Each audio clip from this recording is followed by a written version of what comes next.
Hi everybody. In part 1, we looked at binary search trees and how to add nodes to populate them. In this video, the last of our two-part series on binary search trees, we're going to look at how to remove nodes and all the various intricacies that go along with it. So let's get started. So when it comes to removing nodes, there are a few things we need to keep in mind. One is there are different cases where removing a node can be very easy, or it can be a little bit more involved. But the main thing is the basic rules of how to add nodes kind of applies here as well, because the integrity of the overall binary search tree needs to be maintained, which means that every node and every layer of every node needs to still meet the rule where whatever's to the left of the left node needs to be less than the parent, and the right node needs to be greater than the parent, and then making sure that cascades through every layer of the tree. So here's what we're trying to do. Here we have an example of a binary search tree, and we want to remove the node that is currently labeled with 64, and so we currently mark it for labeling. Now in this case we're removing a leaf node, and this leaf node has no children, as leaf nodes are typically designed to be, so no children, we're removing it.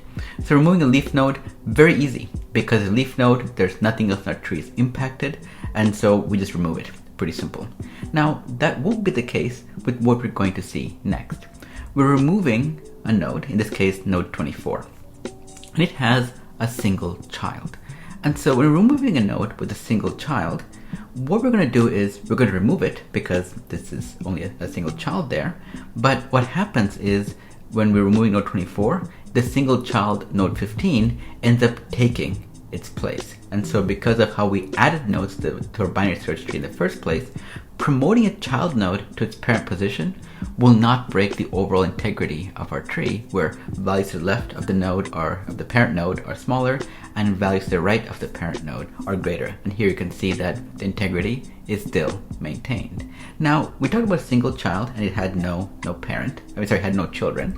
Now there's another point to clarify though.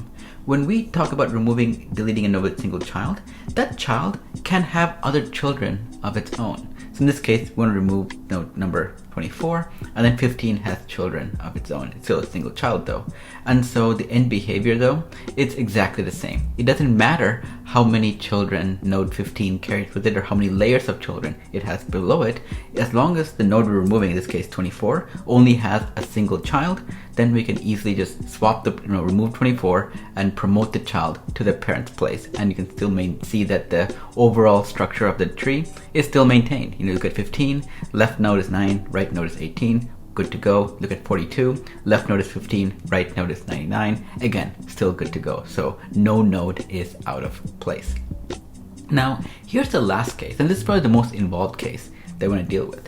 What if you're removing a node that happens to have two children? I'm not going to say two or more children because, again, a binary search tree and each node can only have at most two immediate children. So in this case, we have 99, we want to remove it, but it has two children, 50 and 120. And 120 is a subtree, it has more nodes under it. It has 104 and 200, and 200 has 146 and 220, 200. So it's a pretty large tree right here. And so when removing a node with two children, we can't just pick one of the child nodes and call it a successful operation. It's not a case of just promoting a node into its parent's place and you can call it a day. Because if we did that, you'll find that the overall integrity of the tree will not be maintained. So there's a little bit of a process here. So what we do in this case is we have node 99, which we're going to remove. We look at its entire subtree, all the child nodes that branch from 99, and look at what we're going to be the next highest value. And this highest value is known as the in-order successor. Now that's a common word you're going to see, especially in a lot of literature, when it comes to binary search trees, so keep that in mind. The in-order successor is the next largest value in the subtree from a particular node.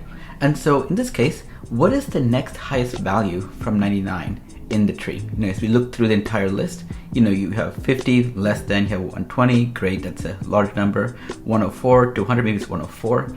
But the answer to this really though, right? It is 104. 104 is the next highest value.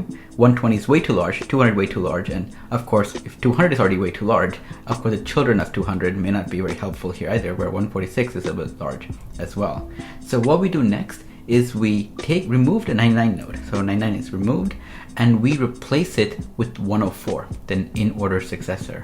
And once we've done this replacement, take a look at how this all looks. When we look at our binary tree after this removal and swap, we can see that the integrity of all the nodes is still maintained, and this isn't an accident, of course. The in-order successor node will always have a value that ensures it can be safely plopped into the place of the node that we are removing. And that was the case with the 104 node that took place of our 99 node, and that'll be the case for other nodes we wish to remove as well. And it doesn't matter if the 104 node, this happened to be a leaf node, but 104 could have children of its own, and that's okay. They will come along for the ride, and their overall integrity will still be maintained.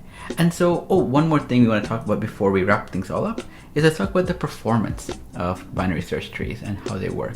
Now, this is something we'll go into more detail much later on, but at a very high level, it's a very performant data structure, and it's only performant if a tree is balanced. The word balanced comes back from our look at binary trees earlier.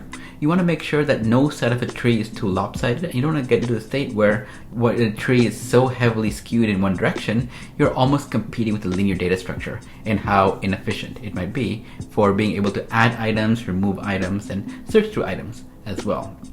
If you happen to be an unbalanced tree, as is the case here, where let's say you're looking for 250, you're going to be taking the scenic route all the way down. That's going to be linear time. And so the worst case scenario is when a tree is heavily unbalanced. And the amount of memory, though, a binary tree takes, it doesn't matter whether you're in a balanced tree or an unbalanced tree. You're bound by the number of nodes that you have, so it's always going to be linear. The more nodes you have, linear growth between them for how much you have to deal with in storage and memory.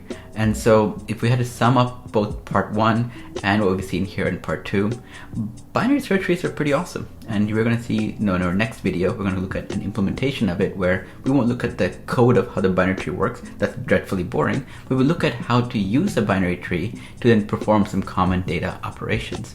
And the thing about a binary search tree is that they are a binary tree with some added constraints to make them more suited for heavy-duty data wrangling, as we saw earlier, both adding and removing values from binary tree. Pretty efficient, especially if they stay balanced. And with that, if you have any questions, feel free to post on the forums at forum.group.com, where I and others will be very happy to help you out and help guide you through your questions on data structures and algorithms, or anything else that you might come up with. And if you want to keep up to speed on all the other content that I create, or to go deeper on this particular topic, look for all the various links that I have on this, both in the video description below. And with that, I will see you all next time.